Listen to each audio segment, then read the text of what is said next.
hacían todo un escenario también para que el cliente supiera qué hacer, estamos hablando de elección, para que el cliente supiera qué hacer en determinado momento. Para ti es la importancia que tiene un dato personal que uno a veces siquiera no tiene presente, que es el GPS que tiene en su celular. Tan importante es que el gobierno de nuestro querido presidente Pedro Castillo trató de boicotear el acceso a los datos personales de ubicación de GPS, intentando que a través del Ministerio de Justicia se le prohibiera a las empresas de comunicaciones tener un control de la ubicación de GPS, diciendo, como no hay consentimiento de eso, tiene que borrarse ¿para qué? Para que la Fiscalía de Justicia no pudiera saber dónde está el teléfono de tal parte, en determinado momento. Porque obviamente sí, tema de penal, y un detective puede cometer a dos personas en este momento y ahí han acordado la corte. Y basta pedir información a las empresas celular y efectivamente las dos personas coincidieron en uno de los celulares en el mismo momento, se tiene por cierto lo que dice el cliente, el testigo, y ellos tienen que probar el contrario que no, lo que conversaron esa vez, porque ya se sabe que estaban juntos, otra cosa distinta a la que yo. Tiene importancia que tiene el tema de datos personales también. Y eso es muy importante, y esa legislación de datos personales ha tenido un avance importantísimo, incluso frente a lo que es temas de uso de datos en política de consumidor, que tiene mucho más tiempo, pero no ha tenido el mismo avance de los últimos años. Avance que además está llamando con la tecnología. Eso soy yo.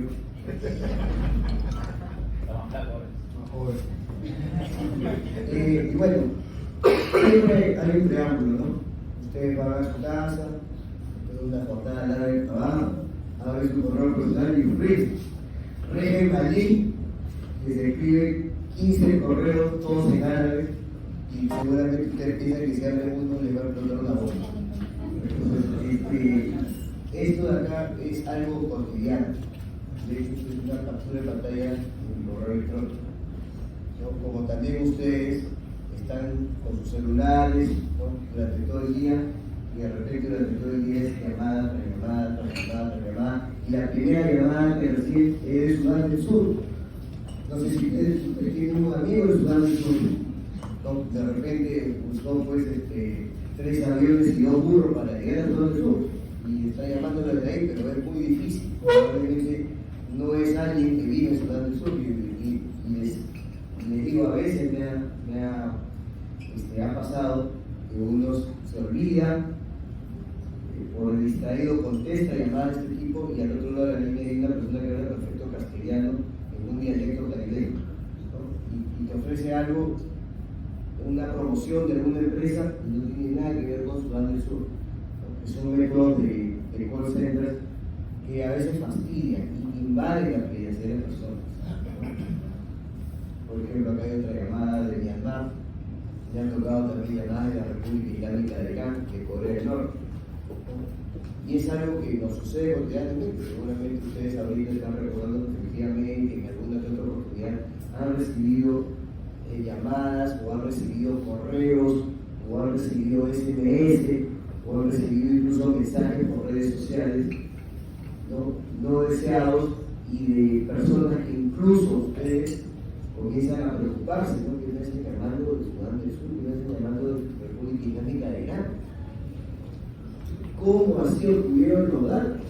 Entonces es importante ver estos temas, porque ese tema cotidiano es lo que ha generado a veces una reacción desmedida del progreso, y hay que entenderlo para ver cómo nosotros podemos caminar por esa vía, y caminar no en aguas turbias, sino en aguas calmas, no pisar punto gris. Para los que no saben qué es el spam, ¿no? Muchas veces a la gente que conozco, me ha tocado también a mí, comienzan a hacer los acrónimos con movimientos de spam, bueno, no solicited, no publicity, no, el spam es una comida enlatada. El término spam viene realmente de un capítulo de una serie inglesa que la había muy chico, junto con la de Ben Hill, se llamaba Monty Python. Y este señor Monty Python entraba a un local con un amigo suyo y veía que todos los platos del local eran productos enlatados, con distintas salsas, con distintos tipos de acompañamientos, pero todos eran productos enlatados. Entonces, no importara qué hiciera en el local, siempre iba a encontrar que alguno de los platillos venía con un producto enlatado. Por eso se le llama este tipo de publicidad spam, porque se enlata y se comienza a mandar indiscriminadamente a las personas, es decir, uno rechaza. El rechazo a veces, a mí me lo dijeron hace mucho tiempo, que a veces uno rechaza un correo electrónico y lo que hace es que advierte a la persona que está rechazando que ese correo donde se le ha mandado es real, con lo cual lo usa para mandarlo a través de otro proveedor. Entonces es importante tener en cuenta que eso es lo que etimológicamente se llama spam. ¿Y cómo ha venido siendo la cronología de la regulación del spam? Como ustedes entenderán, o de todos estos sistemas de call center o de publicidad no deseada, como ustedes comprenderán que esto va de la mano con la tecnología. Hasta los años 90, durante todos los años 90, generalmente muy pocas personas estaban realmente interconectadas a Internet, ¿no? Los sistemas celulares eran pocos, más usados en fija, ¿no? Y por tanto la publicidad, salvo que sea de telefonía fija, la publicidad por medios masivos era no tan desarrollada, generalmente la publicidad por medios masivos, ¿no? Y antes del 2004 no existía realmente regulación sobre el tema. ¿Qué pasa en el año 2004? Hay el proyecto de ley 112623-2004 y ya comienza a regular o a discutir el uso de correo electrónico no deseado. ¿Y por qué el correo electrónico no deseado? Porque a ese momento era la forma más común de mandar publicidad no deseada por el spam. El uso de terminales de correo electrónico. No había, sí había SMS, pero no había otras plataformas o aplicaciones que hoy día existen a montón. WhatsApp, no había muchas redes sociales, los teléfonos no eran tan inteligentes, ¿no? Creo que a los sumo era BlackBerry, pero no había teléfonos realmente inteligentes, o había el famoso extremo en la radio, ¿no? Pero nadie nos iba a contactar por radio. Entonces, en este proyecto se prohíben dos aspectos principales.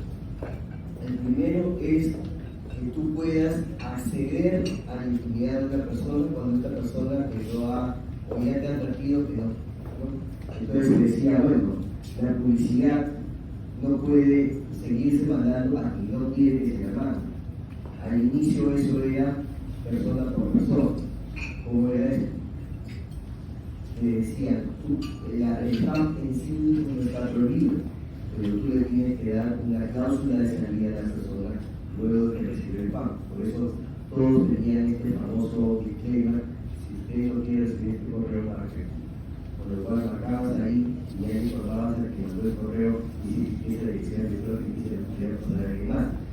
Pero, ¿cuál era el problema con eso? Que al final tú rechazabas a este proveedor para que te mande correos, tenías que rechazar a este otro, y a este otro, y a este otro, y así tenías que rechazar 500 proveedores.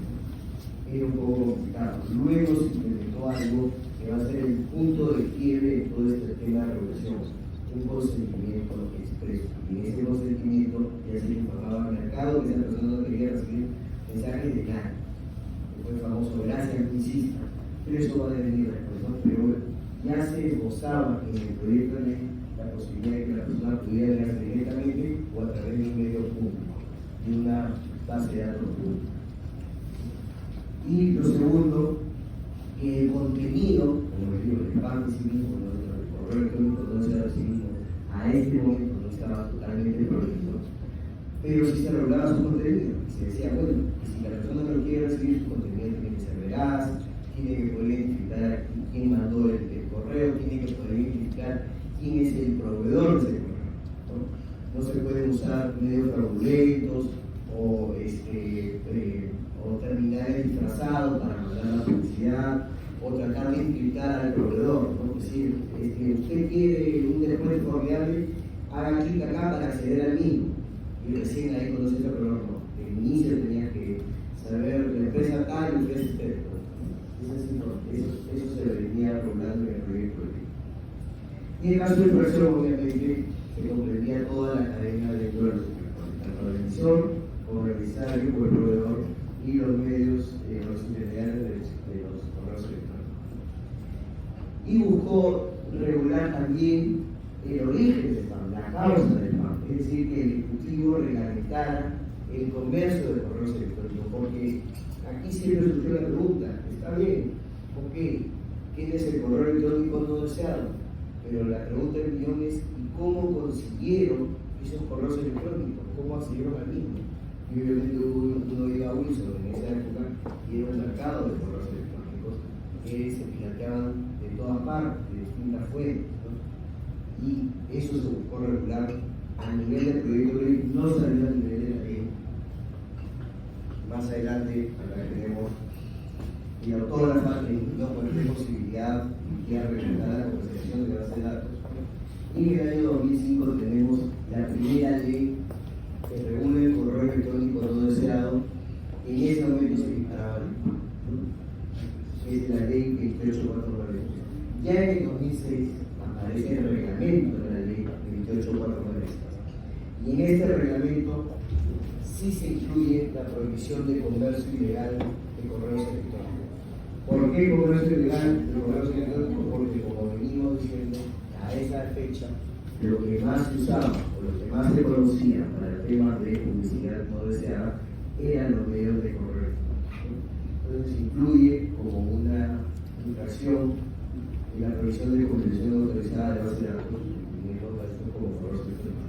Pero también hay otras prohibiciones ya más técnicas, ¿no? Por ejemplo, prohíbe el programa para compilar, recolectar, verificar o validar automáticamente direcciones de correo electrónico, así como recolectar direcciones de correo electrónico de cualquier tipo de página web sin el consentimiento previo de los titulares, generar automáticamente listas de contactos de correo electrónico mediante el algoritmo, ¿no? Utilizar cuentas falsas u otros que permitan invisibilizar el carácter de mensaje, ¿no? Las famosas cuentas arroba y una serie de algoritmos que impidan que tú conozcas quién es el intermediario del mensaje, ¿no? O utilizar cuentas de terceros sin autorización. Todos estos elementos se comienzan a regular ya con el reglamento bajo el concepto y bajo la esfera, siempre teniendo en cuenta en este momento que el correo en sí, ese envío, esa invasión de la privacidad no estaba todavía prohibido. ¿Cuándo se comienza a prohibir? En el año 2000. En el año 2009 viene la directiva 5/2009 CODI de COPI que crea el registro gracias al denuncista. ¿Qué era el registro gracias al denuncista? Ustedes consideraban que no querían que nadie los contacte y no querían estar rechazando correo por correo mediante el hipervínculo que apuntaba cada spam, con lo cual iba a un registro público que se entendía conocido por todos los proveedores tenían que acceder a ese registro y estaban actualizando constantemente, a veces una semanal, a veces una mensual, y se pagaba un monto para ir actualizando el registro.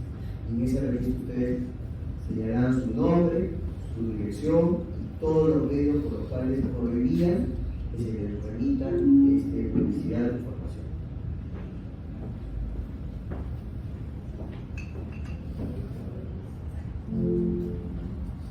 Looking for Bluetooth signal. Aló. Ya no hacemos más de lo verdad. Entonces, ustedes iban a este sistema, por ejemplo, colocaban su correo electrónico, colocaban su número de teléfono, y a partir de esa colocación nadie puede usar ese correo o ese número de teléfono para repetir información. Fue el primer momento donde se estableció el consentimiento. Es decir, antes de que tú puedas mandar información a una persona, tenías que conocer ese registro y si la persona estaba apuntada en el mismo, no podías mandarle ningún tipo de información, ningún consentimiento previo. Incluso pasaba que alguien había otorgado autorización a una empresa en particular y luego se inscribía en el registro, privado del registro. Entonces, si tú tenías a Juanito Pérez dentro de tu base de datos, pero luego Juanito Pérez se había inscrito en el registro de esa denuncista, tenías que volverte a comunicar con Juanito Pérez y decirle: hola Juanito, oye, está registrado en esa denuncista, pero yo tengo tu autorización para usar tus datos. ¿Reactivas esa autorización? Sí, entonces tenías que volver a buscar a Juanito Pérez para que reactive la autorización, porque primaba el registro si era posterior a esa autorización primigenia. Y acá podemos ver el registro gracias a mi cita, cómo se implementó en Indecopi. Y a partir de aquí, Indecopi comenzó a evaluar y comenzó a auditar el consentimiento al efecto de, en este momento, el uso del spam. Aún no existía el código de consumo. En el año 2010, con la ley 29571 se aprueba el código de consumo. ¿Y qué hace básicamente el código de consumo? Con el código de consumo, si bien no desaparece la regulación sobre spam, sí ya se regula el tema del call center. Y se le llama al call center un método agresivo, un método comercial agresivo, ese es el nombre del sistema.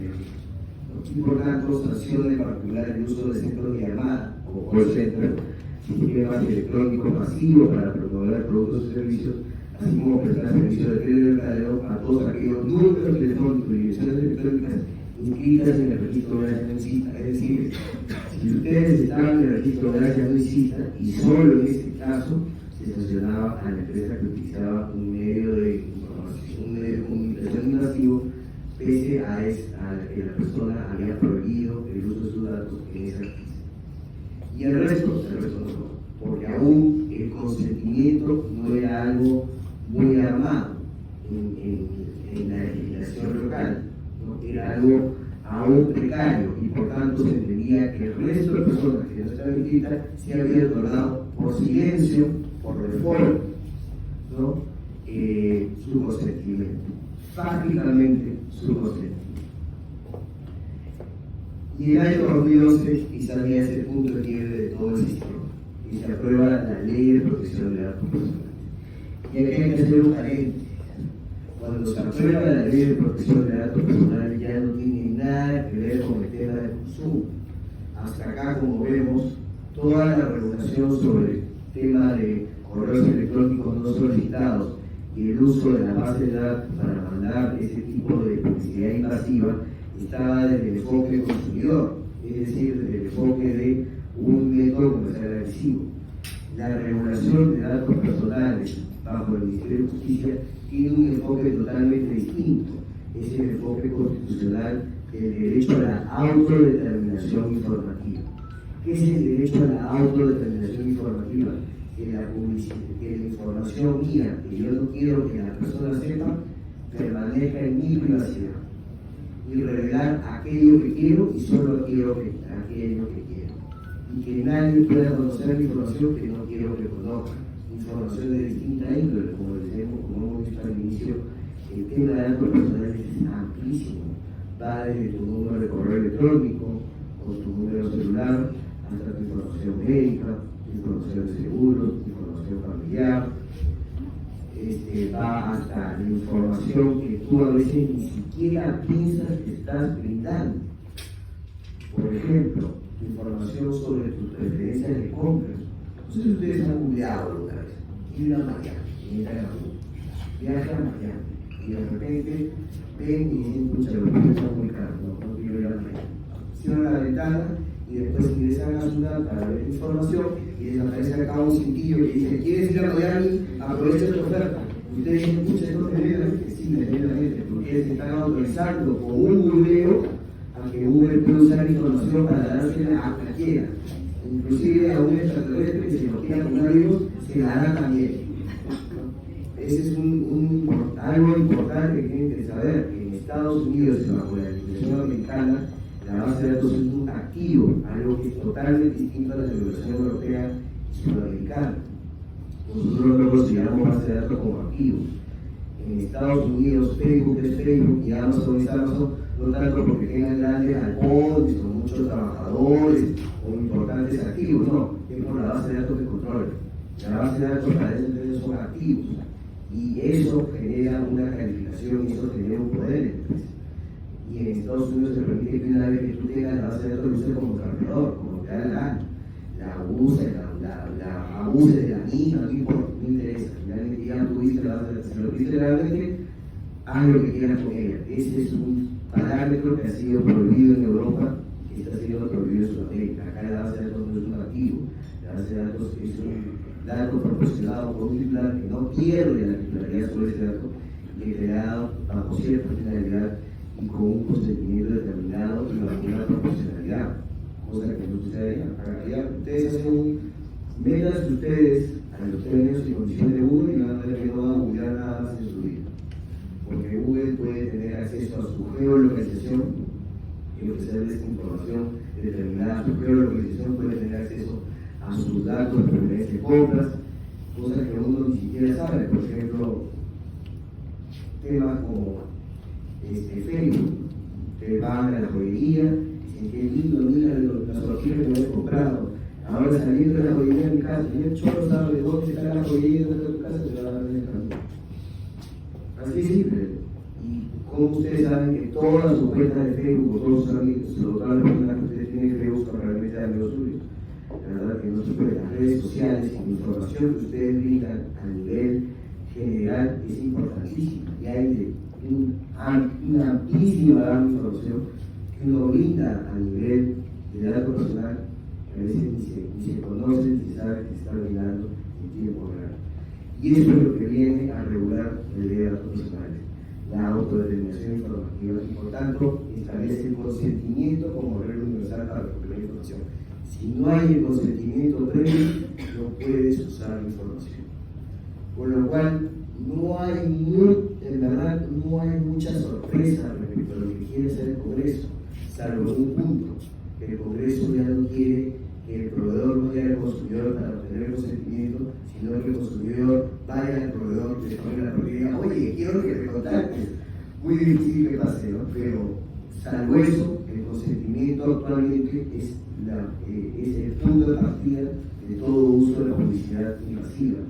Sin el consentimiento no se puede hacer el tratamiento, que es el segundo punto del dato personal. Pero eso tiene que buscar. No se puede hacer el tratamiento sin un consentimiento previo, ¿no? Y eso es lo que viene a aprobar la Ley de Protección de Datos Personales allá en el año 2011. Y desde el 2011 en adelante, el tema de legislación, de opiniones, de resoluciones, el desarrollo de la legislación sobre datos personales ha venido de manera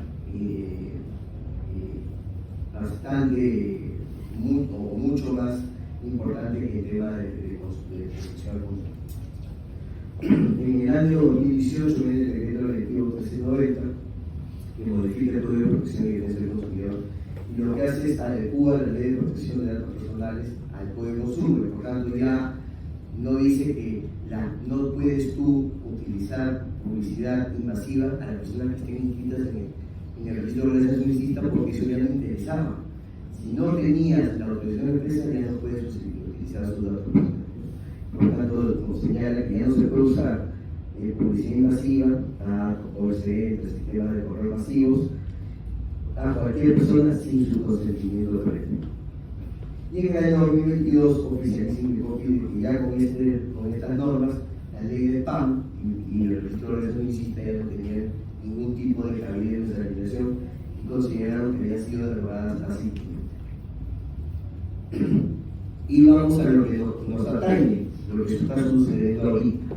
Este es el año 2024 y este es el proyecto de ley 2942-2023 CR, que ha generado pues, la expectativa y la preocupación de muchos, y que modifica el Código de Protección y Defensa del Consumidor. Y miren la importancia: este proyecto no va tanto a un tema de protección de datos, sino que ya incluye el tema de la determinación informativa en las normas de consumo. O sea, ya genera o hace un traslape entre lo que es la legislación de datos personales, que es por la defensa del derecho constitucional, al tema de consumo, al tema de una relación comercial entre dos personas.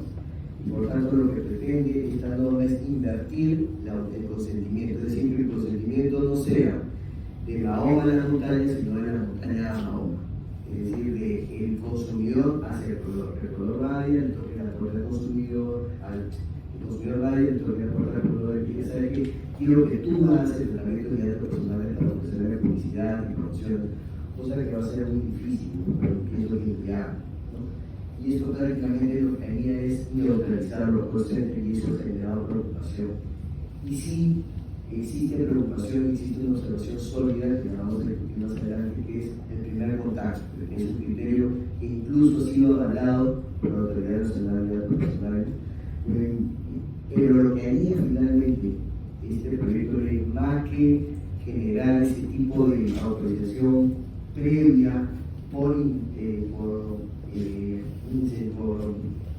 primacía del consumidor, ¿no? Lo que haría básicamente es darle poder a Indecopi para fiscalizar los temas de autonomeración informativa, porque hasta ahora todo eso lo ha tenido la Autoridad Nacional de Datos Personales del Ministerio de Justicia. Pero si tú le das a Indecopi la posibilidad de fiscalizar el tema del consentimiento previo, el tema de publicidad invasiva, lo que va a hacer Indecopi va a aplicar todo lo que es protección de datos personales en la relación del consumo. Entonces, un poco lo que viene a hacer esto es jalar el péndulo otra vez en temas de métodos comerciales agresivos o publicidad invasiva hacia Indecopi, cuando ya eso lo venía legislando, regulando y desarrollando bastante el Ministerio de Justicia a través de esta autoridad que les comento. Pero actualmente, como les había adelantado, se ha observado, la norma se ha observado hasta que se observó en mayo y octubre de 2023 los primeros dos proyectos y un proyecto reciente, y en mayo de 2024 se ha vuelto a observar en julio. El 4 de julio de 2024 se ha hecho una nueva observación. Pero es importante tener en cuenta el proyecto porque lo pueden aprobar mañana mismo por existencia, ¿no? Cómo pueden volverlo a revisar para efecto de cumplir con las observaciones del Ejecutivo. Pero a ese lado va, ese es el camino que está siguiendo la legislación y la regulación de datos personales en Perú, a limitar aún más el uso del call center y el uso de publicidad invasiva, con lo cual nosotros tenemos que cambiar sobre el terreno firme, porque tenemos que ver qué fórmulas usamos para evitar estar en puntos grises y que luego podamos ser sancionados. Y ese es el motivo por el cual vamos a desarrollar ahorita qué se puede hacer para evitar esa sanción. Y un poco quizás terminar este punto de la cronología con una gráfica de cómo se ha venido comportando el tema del consentimiento previo a lo largo de estos años. En esta gráfica, como podemos ver, este es el consentimiento previo, el ámbito del consentimiento previo, y por acá tenemos Indecopi y por acá el Ministerio de Justicia a través de la Autoridad Nacional de Datos Personales. Y hasta el año 2009 no existía nada de consentimiento previo. Tú podías mandar con tus correos electrónicos donde sea lo que quisieras, a la persona que quisieras, y finalmente era persona por persona quien tenía que responder y decir quién no deseaba. ¿Qué pasa? En el año 2009 se crea el registro público, y aún primer registro público de la Amnistía, por lo cual uno se registraba y a partir de ese registro todo el mercado tenía que conocer que esa persona no quería ser contactada, es decir, era un consentimiento público previo, ¿no? O más que un consentimiento, era un rechazo público previo. Pero desde ese momento comienza el consentimiento previo, ¿no? Ya desde que alguien está registrado no puedes utilizar sus datos personales. Y de ahí en adelante el tema del consentimiento previo ha sido regulado desde el ámbito del Ministerio de Justicia y ha ido trayendo competencias Indecopi. Tan es así que en el 2018 desaparece la ley anti-spam y desaparece el registro de la amnistía.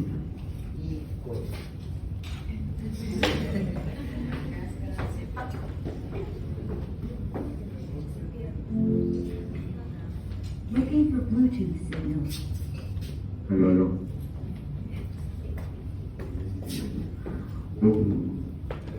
Un parlante económico. Y ya desde el 2023 que se quiere aprobar esta norma, lo que va a hacer es darle mayor impulso a Indecopi para fiscalizar los temas de consentimiento previo, sobre todo en publicidad invasiva o en spam. Un poco esta es la cronología, pero lo que tenemos que tener presente es justamente eso. Actualmente todos estos temas de publicidad y temas de consumo están yendo por el lado de protección de datos personales. Y por eso es muy importante conocer la legislación de datos personales. Y miren todos los principios que tiene esa legislación. Tenemos ahí el principio de legalidad, es decir, tú no puedes acceder a datos personales por medio fraudulentos o pirateadas, ¿no? Tienes que utilizar o su propia base de datos, es decir, de tus propios clientes o aquellos a quienes has contactado, o base de datos de fuentes lícitas, empresas que se han encargado de recuperar datos personales pero de manera lícita. El consentimiento, que es lo principal, ¿no? Sin el consentimiento tú no puedes hacer un tratamiento de datos personales. Si la persona te da un dato personal, pero sin la posibilidad de usarlo o hacer un tratamiento, tampoco puede usarlo. Entonces el consentimiento previo, informado, expreso, inequívoco del titular es el punto de partida para poder hacer el tratamiento. El de finalidad, ¿no? Los datos deben ser usados para la finalidad determinada para la transferencia. Es típico que, señor, usted hace descuento, si pide su correo electrónico, su número para poder acceder al descuento. Ok, perfecto, te lo doy para poder acceder al descuento, y de repente comienza a recibir publicidad, y le digo, oye, ¿por qué me está dando publicidad? No, usted no ve los datos, sí, pero para acceder al descuento, no para otra cosa. ¿No? Ese es el tema de finalidad. El dato personal tiene que ser usado para un fin determinado. Es de proporcionalidad, que debe ser un uso adecuado, no excesivo, ¿no? Relevante respecto a ese dato. Mucho tiene que ver en temas, si hay alguien acá vinculado a recursos humanos, el tema de proporcionalidad ha sido muy trabajado respecto a datos de trabajadores. ¿Hasta qué punto se puede obtener información de los trabajadores, usar información de esos trabajadores, acceder a las cuentas de correo de los trabajadores? Todo eso está vinculado al tema de proporcionalidad y hay amplísimas resoluciones y regulaciones de la autoridad sobre ese punto. De legalidad, sobre la calidad del dato, su conservación adecuada, la seguridad también en la conservación, que también está vinculado a el tratamiento de datos personales.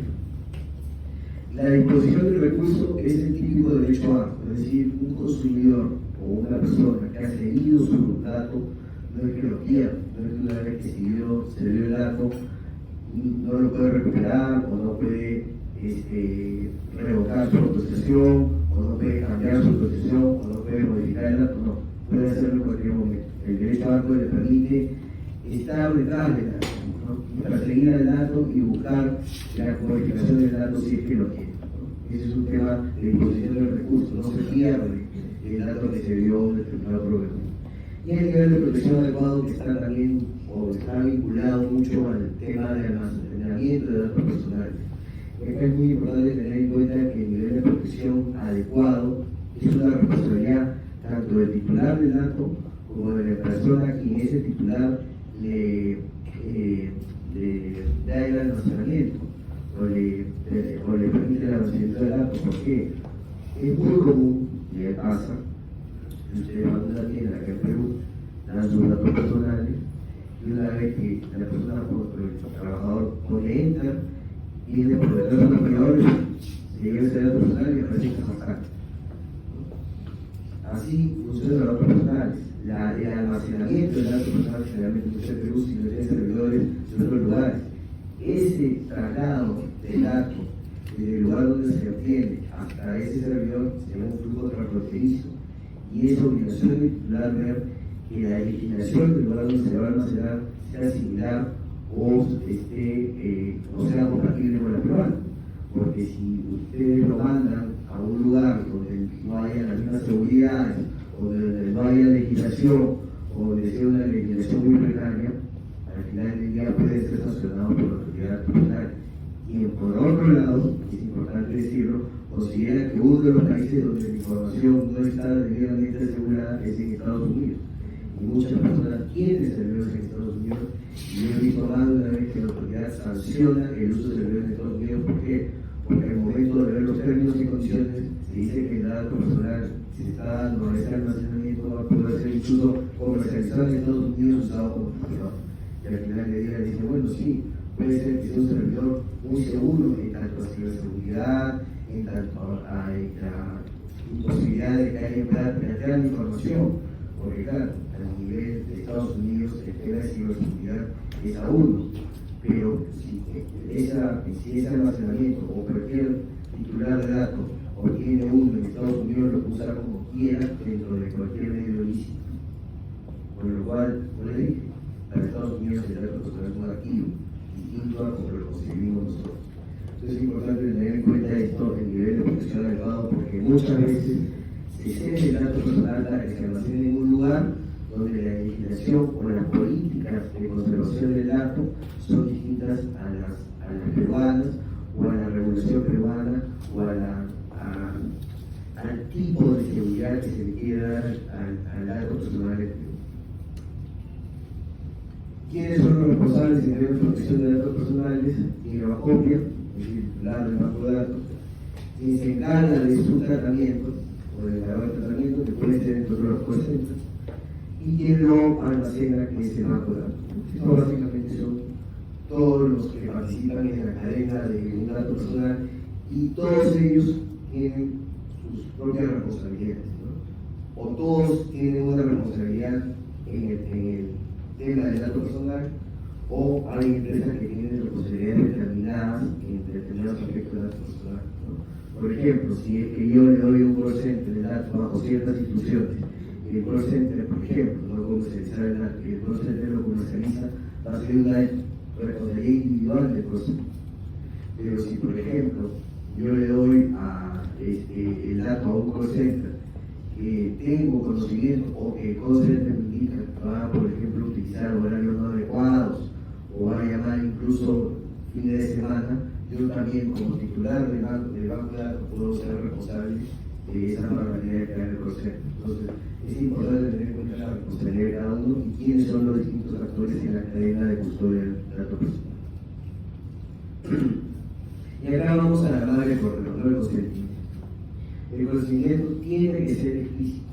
Entonces, ya no existe un consentimiento por defecto, como era antes en el registro de la visita. Como el registro de la visita, bueno, si tú no estás registrado, se tiene por defecto que autorizas el uso de tu dato personal. Acá no. Acá el consentimiento tiene que ser expreso, ¿no? Expreso, libre, previo, informado, ¿no? Y todo eso tiene que constar en algún documento, puede ser virtual, puede ser físico. Entonces siempre es importante que ustedes, si no establecen una base de datos propia, por lo menos sepan que les está brindando la base de datos o les está proporcionando una base de datos, tengan el consentimiento de las personas que están en esa base de datos. El previo sí, pero, y acá viene el punto importante, que quizás va a ser lo que vamos a analizar para efectos de no caer en puntos grises, si se permite el primer contacto. ¿Y qué es el primer contacto? El primer contacto tiene como objetivo justamente buscar el consentimiento. Y es un primer contacto que va del proveedor hacia el titular de ventaja, es decir, hacia el consumidor, ¿no? Y la pregunta del millón va a ser, ¿qué es ese primer contacto? ¿Cómo se obtiene ese primer contacto? ¿Qué suele suceder? Por ejemplo, ustedes están interesados en un auto. Están fuera de la tienda viendo el auto y viene alguien, se acerca y dice, señor, quiero ver los autos, mire usted, lo puede llamar si quiere una promoción, de ser así, por supuesto, va a haber los datos y no da el dato. Y ahí ese primer contacto es plenamente ilícito según la Autoridad Nacional de Datos Personales.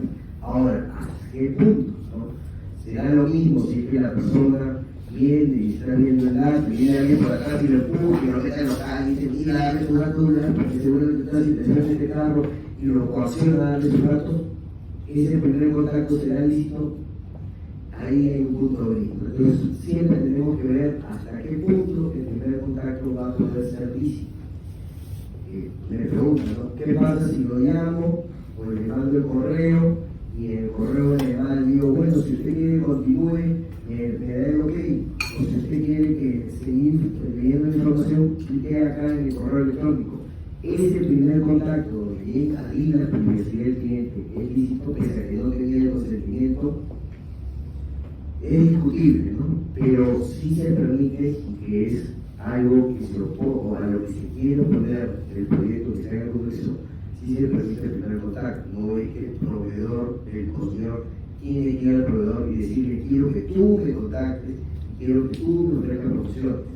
Así no funciona. El proveedor tiene que ir al consumidor y buscar esos datos, y sí se permite que en esa interacción haya un primer contacto sin consentimiento, pero justamente para obtenerlo, ¿no? Sí. Las bases de datos que se compran lícitamente, ¿ya? La de que vende Ipsos, el Top 10.000, son comercializadas abiertamente con factura, uno las compra, son lícitas. Serán listas en tanto y en cuanto tienen dos aspectos. Serán listas en tanto y en cuanto quien las obtiene haya tenido el consentimiento previo del consumidor que las dio, y siempre y cuando se las dio para esa finalidad. Porque si, por ejemplo, Ipsos tiene base de datos para consumidores en sus estadísticas, simplemente para efectos que tener un respaldo de quién fue la persona que dio una respuesta, para efectos de escrutinio, de INEI o de cualquier otra autoridad, no es que le está dando la base de datos para comercializarlo, está dando por algo distinto. Ellos, claro, por ejemplo, ambos lo que hacen es, tienen un call center que actualiza los cargos en cada empresa. Lo que venden son correos electrónicos de ejecutivos, directivos, directores, accionistas. Ahí hay un punto también discutible, el correo corporativo. A veces se dice, para empezar, a diferencia de la legislación europea, en el Perú solamente protegemos base de datos de personas naturales. A nivel europeo se protege no solamente el dato de una persona natural, sino los datos o la información de la corporación, como una base de datos, como una protección de datos, no tanto como patente o como un secreto industrial, ¿no? Como protección de datos. Acá solamente hay protección a las personas naturales. Entonces se dice, el gerente de la empresa, que obviamente tiene un vínculo con la empresa, y yo tengo su correo y su número corporativo, ¿ese es un dato personal? A veces se dice que no. ¿Por qué? Porque son los datos de la empresa que la empresa le da a sus trabajadores. Entonces tú puedes contactarlo corporativamente a través de esos canales. Ese puede ser un punto. Si estamos hablando de los datos corporativos, sí podríamos contratarlo, porque realmente quien estamos contratando no es a la persona que sino a la empresa. Es el correo y el número que daba la empresa. Ahora, pensando en la persona misma, claro, si recibe 40 correos al día con publicidad y 50 llamadas al día ofreciendo el carro tal o el producto tal, obviamente ahí podrían generar una invasión a su privacidad que podría ser violada por la autoridad, no lo dejamos. Pero sí hay esa distinción de que es muy distinto el dato personal de la persona de su vida cotidiana como un dato personal que a su vez es de una fuente corporativa. Si tengo clientes que son personas naturales con negocio, o si tengo prospectos de clientes de personas naturales con negocio, porque el dato que brindan ya no es un dato corporativo.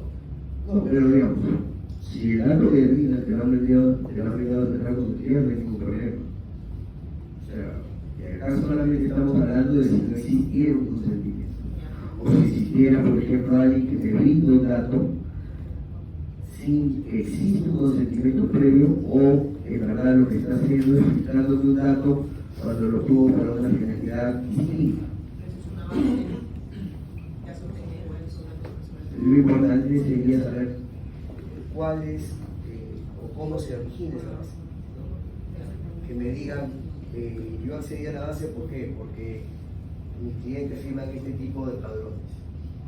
Y ese padrón, por ejemplo, significa que se puede otorgar a empresas vinculadas o a empresas de mercado que ofrezcan productos o servicios en el que el cliente puede estar interesado. Claro, siempre sería bueno tener que la empresa que brinda la base de datos por lo menos también te dé un formato de cuál es el consentimiento que usan para obtener los datos. Si tengo una consulta justamente sobre eso. Este primer contacto que mencionas ahí, Looking for si es Bluetooth. en mi caso particular, nosotros le pedimos el correo a los clientes para poder mandarles una copia de su boleta electrónica. eso ya se toma como primer contacto para poder autorizar ese correo a que reciba publicidad. Sí, Pero mi pregunta es porque no tengo cómo validar que el cliente en el momento en que me envió su correo me está autorizando que le dé un segundo fin a ese correo, más que darle una boleta electrónica. ok, pero déjame finalidad. Ajá. Mira, el primer contacto, por eso digo, el primer contacto lo que se sugiere que sea lo más amplio posible, sin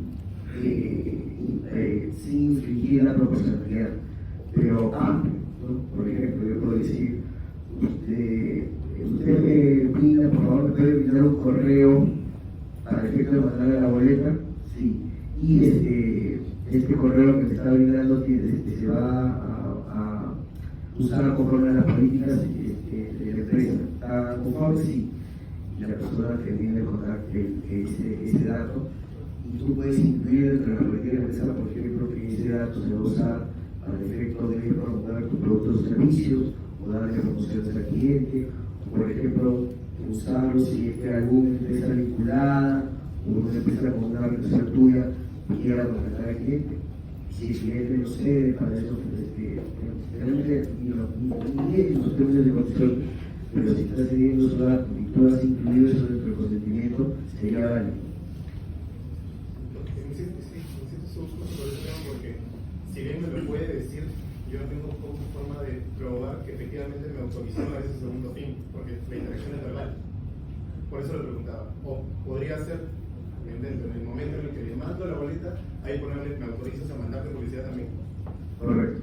Mira, yo siempre digo, tú le mandas la boleta, le mandas un cheque, un reparo,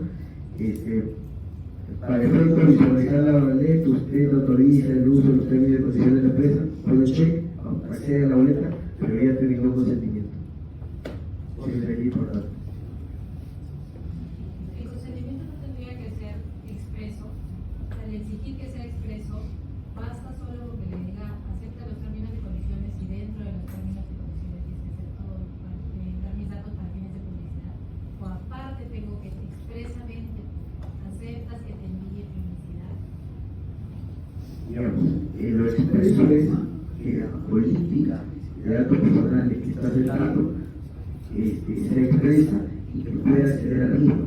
No importa si se dio, pero sí tiene que tener la posibilidad de acceder. Por ejemplo, en este caso que me plantea, que muchas personas también preguntan, ¿cómo yo, por ejemplo, obtengo el consentimiento? Perfecto, le mando el correo yo, le damos un correo para mandar la boleta, y para que él acceda a la boleta, tiene que actualizar los términos y condiciones, con lo cual puede acceder a los términos y condiciones, con un vínculo ahí, y leerlos. Entonces, no viene simplemente ponte cheque y accede a la boleta. Y bajo ese cheque ya está utilizando los términos y Pero condiciones. yo no puedo condicionar el otorgar un documento legal a que acepte que yo le envíe publicidad y acepte los términos y condiciones. O sea, si tú no aceptas mis términos y condiciones que incluyen publicidad, incluye que te envíe publicidad, no puedo venderte la boleta o no puedo ni siquiera venderte. Correcto. Tendría que darle una segunda posibilidad. Si no se la manda por correo, no lo acepta, tendría que tratarse por SMS o por otro medio.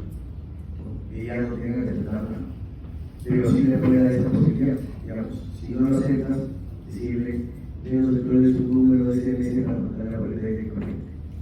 O sea, no, darle la posibilidad siempre de acceder al documento sin condicionar que me otorgue. Claro, pero digamos, una forma lícita, buscando formas lícitas de obtener los sentimientos sería una forma lícita.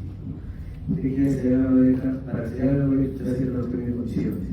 Si dice que no, pídanos por favor un número del teléfono para poder repetir por SMS y te la manda simplemente por SMS. No estoy condicionando. No está condicionándolo, salvo que quiera ir al correo, con lo cual ahí sí está aceptando. Sobre este punto, la consulta adicional, porque claro, yo no trabajamos en grupos, por eso estamos interesados en el tema. Hay una parte que haciendo benchmark he visto que lo hace Falabella y que es, ellos te dicen que para poder culminar una compra en su e-commerce te obligan a aceptar sus términos y condiciones, que dentro de esos términos y condiciones sí hablan justamente sobre datos personales, pero te condicionan a aceptarlo para poder hacer la compra. No hay problema con eso. Exactamente, sí. ¿Por qué? Pues si tú no quieres, que te quieras, tienes que comprarlo. Si tú no quieres, que te quieras, tienes que comprarlo. Ok. Entonces, oye, tú quieres comprarme de manera virtual, estos son fiscales. Si no lo quieres de manera virtual, tienes dos opciones. O no me compras, o vas a la tienda y me compras. Sí, plenamente libre. Al final, también es un tema de comunicación, ¿no? O sea, una cosa es poner, si quieres acceder a tu boleta, tienes que aceptar esto, o accede a tu boleta electrónica aceptando términos y condiciones. Eso es más amigable y menos coactivo, digamos. O sea, al final también es cómo lo comunicas. Digamos, lo que estoy tratando de explicar son formas que ustedes pueden acceder al consentimiento lícito, ¿no? Cómo lo pongamos, si lo podemos mantener más amigable, menos invasivo, así por supuesto. Ya eso es algo que se tiene que ver en el uso del medio de comunicación. Pero sí es válido, por ejemplo, que si le pides un correo para acceder a la boleta y él te lo brinda y puedes aprovechar ese espacio para obtener un consentimiento, aprovecha. Claro, en el tema de la boleta, como es un documento legal, no puedes consignar. En el tema de la compra por internet no hay nada legal. Si él quiere compra, si no quiere no compra. Tú no estás obligado tú a darle a nadie. Por lo cual, si quiere comprar por internet, tiene que aceptar tu tema. Si no compra. Si no, se va a otro local. Ya es una decisión del propio consumidor. Una pregunta, ¿y la autoridad en ese criterio de, por ejemplo, de condicionar de cierta forma yo poder brindarle un servicio virtual a que me entreguen sus datos para tratarlo para finalidades adicionales no más allá de la transacción?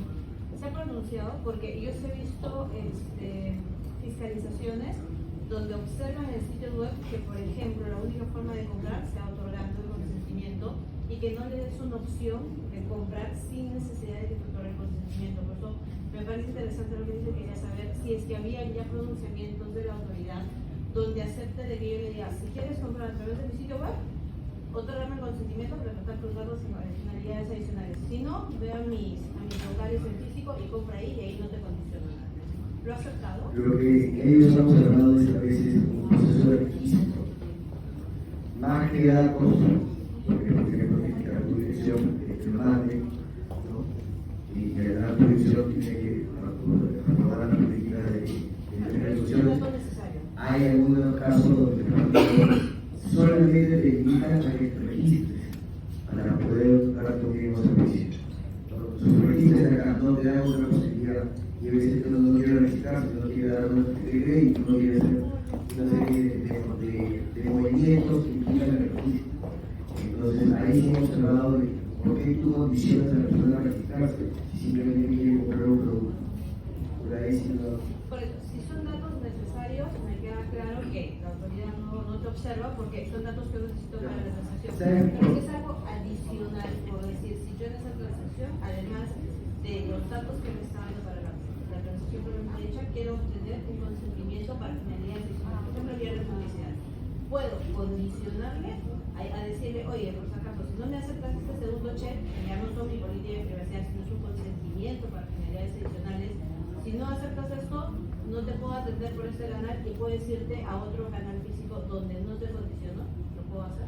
Claro, a ver, estamos hablando de términos y condiciones. Si tú tienes consentimientos adicionales, por ejemplo, por un tema de proporcionalidad, quizás ahí ha hecho una observación de la autoridad. Porque tenemos que ver no solamente el tema del consentimiento, sino como hemos visto, la finalidad y la proporcionalidad. Van de la mano. El consentimiento de la finalidad y la proporcionalidad van de la mano. Tú das un consentimiento para un fin determinado y dentro de ciertos parámetros razonables.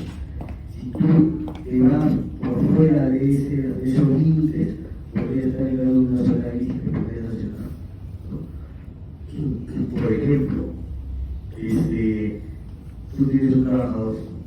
El trabajador obviamente es una persona cautiva tuya, tú le obligas a firmar un documento de consentimiento información a cualquier tercero. Eso, pues, obviamente cumple la finalidad, sí, pero eso es desproporcionado, porque el trabajador no te puede decir no te firmo, te tiene que firmar, por lo cual la información que tú tienes, tu trabajador siempre está limitada en grandes aspectos, y la autoridad lo ha dicho porque él inevitablemente te tiene que dar esa información, por lo cual tú no debes aprovecharte de esa información de ventaja que tiene el efectivo para el empleador. Sí.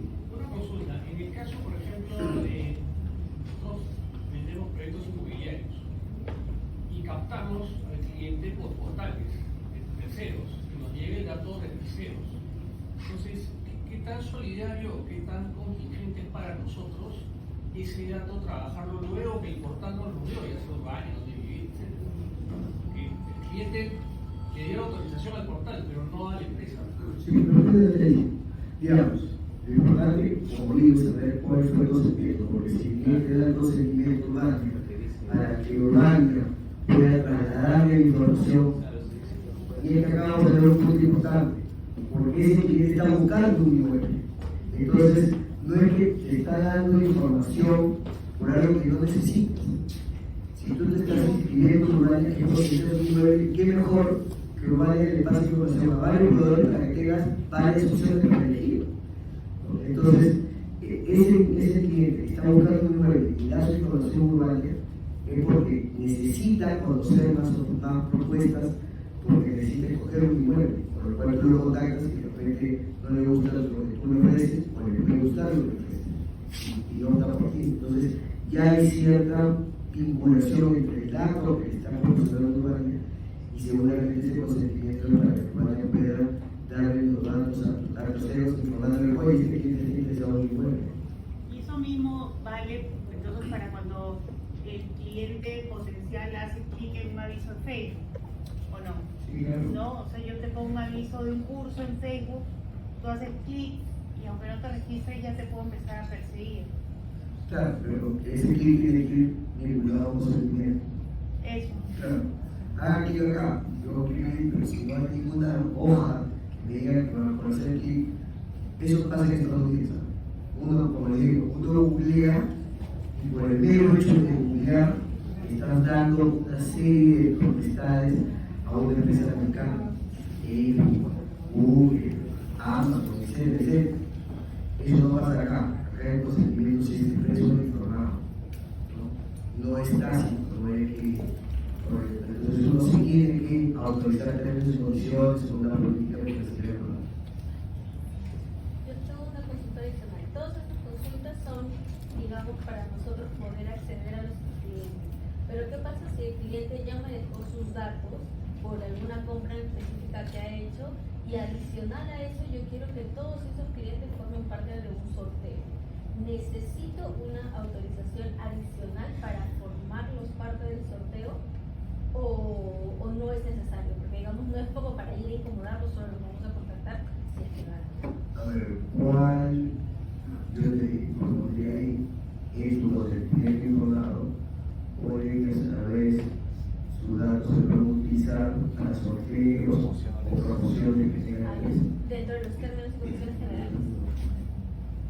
Tengo una consulta. Por ejemplo, si tengo un pool de ejecutivos comerciales, ya se van renovando tipo cada 2 o 3 meses porque tienen diferentes salidas. Por ejemplo, llega un ejecutivo nuevo con su base de datos y empiezan a contactarlo a través con el nombre de la empresa, pero no es que hayan dado el consentimiento para que la empresa donde trabajan ahora los contacte. ¿Cómo se manejaría en ese modo? Porque son sus bases de contacto del ejecutivo, yo no sé cómo las ha obtenido. Pero digamos, ellos nos contactan y dan una relación contigo. Eso, o sea, claro, están trabajando para la empresa donde yo trabajo, pero para captar nuevos clientes los empiezan a llamar. Mira, antes soy fulanito tal, ¿te acuerdas cuando trabajamos, no sé, por ejemplo en Scotia? Ahora estoy en bla bla bla bla bla bla. Quisiera ofrecerte el servicio.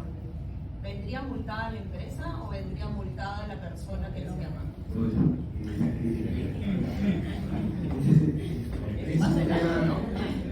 Ese es el típico del cartero. Si ustedes se acuerdan antes, o pasa porque las promotoras de ventas de productos cosméticos. Mira, no quiere el punto político, no quiere eso. No puede dar el dato a alguna amiguita que de repente conoce, que te dice, sí, que no, voy a dar. ¿Cómo sabe? A mí me da el caso que le dio el número para que se lo pase a una promotora de un producto de belleza. Entonces ahí podría estar incumpliendo la finalidad, porque claro, si viene, vengo yo al estudio, digo, hola, ¿cómo está? ¿Qué tal? Gracias por recibirme. Mañana mismo voy a llamar a todos mis contactos para decirles que vengan y contacten con el estudio. Voy a meter alguno que otro contacto vecino y pero si ustedes me llaman por temas laborales no quiero nada, se van a incomodar. Entonces la finalidad es importante porque se me han dado sus números personales, no me lo han dado para que yo comience a promocionar productos de vida, me lo han dado en una restaurante local, en un bar, no sé, en cualquier otra circunstancia, no para esa finalidad. Entonces, claro, si uno agarra su lista de contactos y comienza a usarlos de manera comercial, podría estar librando la finalidad para la cual se llama el contacto. Sí. Nosotros en una fiscalización la autoridad de datos nos dijo, oye, pero tú estás solicitando el consentimiento para que puedas compartir los datos, que es más o menos lo que estamos comentando, ¿no? Y en nuestro consentimiento decía para compartir los datos con empresas relacionadas. No, tiene que ser con la empresa A, B, C, D. Entonces, por ejemplo, en el caso de Ipsos que comentaba, Ipsos recibe la información, pero para que la comparta con la venda con otras empresas, ese consentimiento tiene que haber sido dado expresamente para que Ipsos también la comparta con empresa A, B, C, con nombre y apellido. Tendría que ser así. Sí he visto acotaciones de ese tipo. Lo que yo suelo hacer es poner más que la empresa A, B o C objetos. Por ejemplo, usted está brindando sus datos a una empresa automotriz. Usted autoriza que la empresa pueda pasar sus datos a otras líneas de negocio de la empresa vinculados a los negocios automotrices o a alguna empresa postventa para el efecto de hacer seguimiento de sus temas automotrices. Entonces, claro, no estoy diciendo que lo voy a pasar a ABC, no estoy acotando por un tema de proporcionalidad a quién le voy a dar el dato.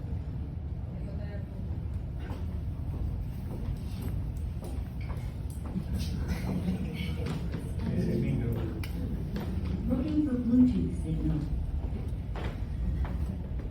Sí. Una pregunta, ahora que estoy hablando de Ipsos, por ejemplo, en una ocasión nosotros contratamos Semana Económica para que ellos hicieran el servicio en mail, pero no es que ellos no vendan la base de datos, sino simplemente nos dan el servicio. Ahora, con nosotros, ¿cómo podemos validar que efectivamente los registros, ya sea de Semana Económica o cualquier proveedor, estén vigentes y no nos repercuta a nosotros como intermediario, como cliente, ¿no? Claro, a ver, ojo, hay que distinguir registro de consentimiento. Digamos, generalmente el registro que yo voy a la autoridad y digo, mira, yo tengo base de datos de mis trabajadores, de mis proveedores, tengo base de datos médicos, tengo base de datos de temas de seguros, tengo base de datos de X tipo de clientes. Digamos, yo simplemente describo qué base de datos administro y qué información le pido en cada caso, ¿no? Por ejemplo, a mis clientes les pido información de sus correos electrónicos, su número de teléfono, ¿no? Con información íntima personal, no, porque no es proporcional, ¿no?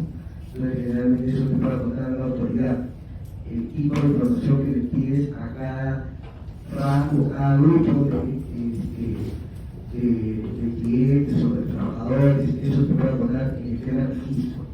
Pero el consentimiento es simplemente la autorización que te da cada uno al momento que tú recomendaste el dato. Ahí puede haber una condición distinta, que es proporcionado, que no cumple la finalidad, finalmente tú sabes que la finalidad es distinta. En ese tipo de consentimiento, justamente, como les digo, tienen tres elementos, no solamente consentimiento, sino la finalidad y la proporcionalidad, ¿no? La base de datos como registro realmente es un formato, y en el formato 1, de manera genérica, señala qué es la información que tiene en cada tipo de cada grupo de datos que se sean trabajadores, sean proveedores, sean clientes, sea pacientes médicos, etcétera, etcétera, ¿no? Etcétera, su límite. Yo puedo tener información, como les dije al inicio, de todo lo que las encuentros, de la vida cotidiana de la persona, dónde se mueven, por dónde transitan. Sí, en relación a lo que consulta, cuando yo contrato Semana Económica o otra empresa para que facilite información de su base de datos, el riesgo que yo pueda tener como cliente de ellos, debo cubrirlo a través de una cláusula contractual de liberación de responsabilidad o limitación de responsabilidad, asegurando de que el proveedor, en este caso Semana Económica, declara que goza y tiene todas las facultades y atribuciones de la propiedad sobre la base de datos que va a compartir conmigo, y que eventualmente cualquier sanción que pueda ocurrir al respecto va a ser asumida íntegramente por el proveedor. Esa sería la manera en que puedes cuidar tu responsabilidad frente a un uso indebido por parte de tu proveedor de la información que tiene y que está compartiendo contigo. No te la dan cuando te dan una facturita donde no hay nada. Claro, pero en tus correos que tú le envías o en las propuestas, eso también forma parte de tu negociación contractual y forma parte de tu contrato. Y eso te puede liberar mañana de cualquier responsabilidad. Igual el comercio, ¿no? Con sus suscriptores. Claro. O gestión, que también hace el servicio de mail. Exacto. Hay que cuidar eso, ¿no? En eso tienen que estar preparados. Pero normalmente no debe ocurrir porque el comercio, gestión, de manera económica deben tener una buena autorización o deben estar cubiertos para que no les pase nada de eso, ¿no? Debería. Todo está en cómo se hace, básicamente.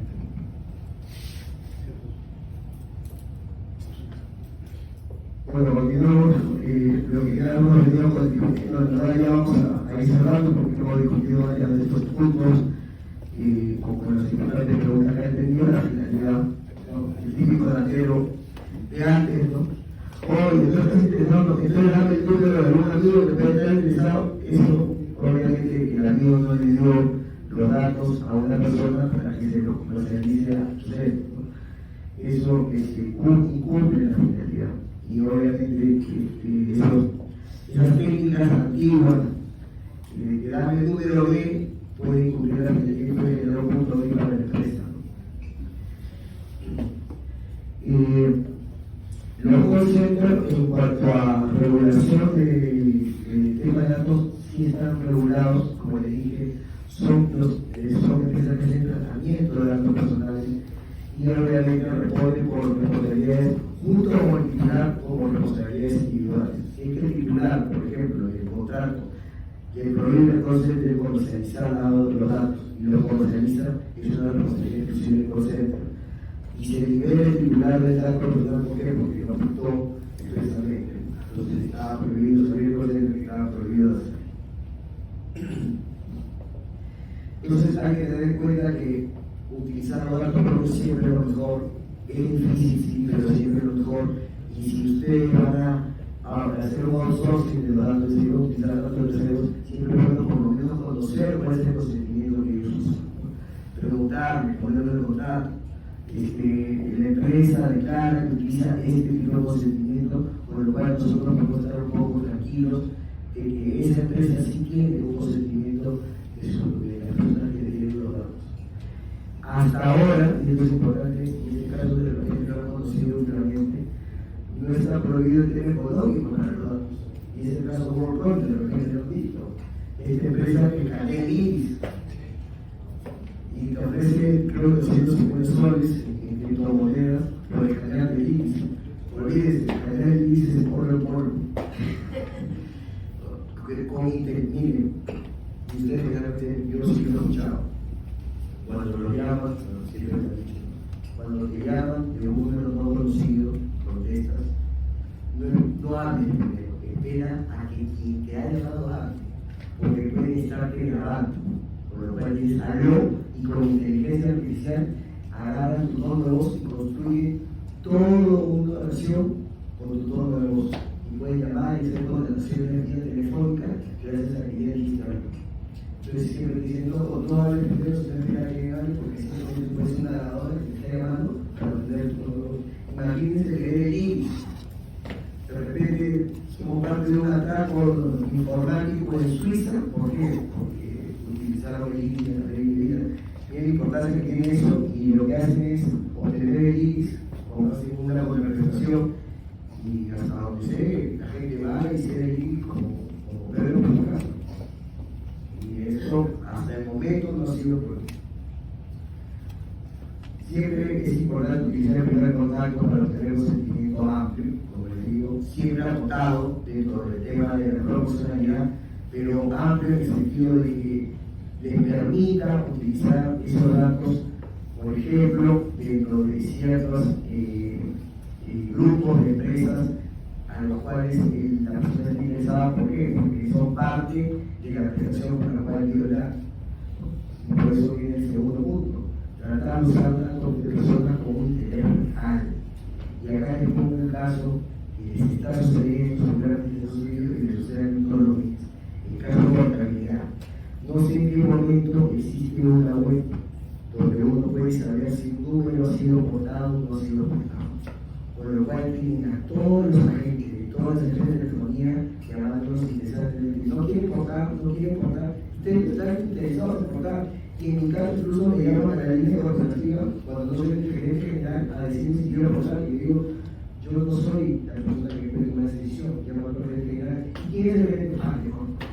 Entonces, obviamente las empresas llaman a personas que no han sido, cuyos números no han sido aportados, sin siquiera saber si están interesados en aportar. Y eso tiene que ser la regla de finalidad. Acá, de todas maneras, una bomba atómica en cualquier momento. Alguien obviamente va a denunciar el hecho, porque ni siquiera que no existe consentimiento, sino que incluso está contactando a alguien que le interesa la oportunidad y lo hace una y otra vez. Entonces, siempre que la persona hace un dato, y esto es importante, para un fin específico, y tú lo ofrezcas o dentro del consentimiento autorice el uso de ese dato para elementos que estén vinculados, por ejemplo, si yo tengo un vehículo, tú quieres hacer ese dato para los servicios por boleta, para poderse contactar con él cuando le tocan esos servicios, para poder ofrecer repuestos, para poder ofrecer mejores atenciones, para poderlo contactar, por ejemplo, en un caso de un recall o en cualquier otra circunstancia, o si le ofreces un producto financiero, para contactar respecto de ofrecer unas mejores tasas o un upgrade de una tarjeta. Siempre esa posibilidad, o que puedas tú ofrecerle tarjetas en otro banco con un directo, siempre que la persona te esté cediendo el dato en un contexto determinado, va a poderte salvaguardar dentro de las acciones del oficio de la autoridad o ante una posible denuncia de un protocolo. Pero eso es importante, que ustedes tengan en cuenta esos tres elementos que están interrelacionados de manera casi simultánea. Es el consentimiento, la finalidad y la profesionalidad. Y algo que con la que yo siempre acabo, que es una premisa que para mí es un doble fe, y que tengan en cuenta cuando ustedes contacten con una persona, que un mundo de información también es un servicio activo. Y acuérdense que hay gente que de repente da la información sin ningún tipo de resguardo, pero hay mucha gente que es muy celosa de la información. ¿Por qué? Porque usan de sus datos, porque usan intelectualmente vivimos en un mundo de información. Cedemos información a cada rato, GPS, números celulares, datos de geolocalización, etc. A cada rato, a veces ni siquiera es interesante. Y en ese mundo de información, la privacidad es una cuestión que sí es celosa, que sí puede recordar esa información y que sí puede generar alguna contingencia si que lo contacta y la persona no está interesada y busca generar un conflicto al respecto. Gracias.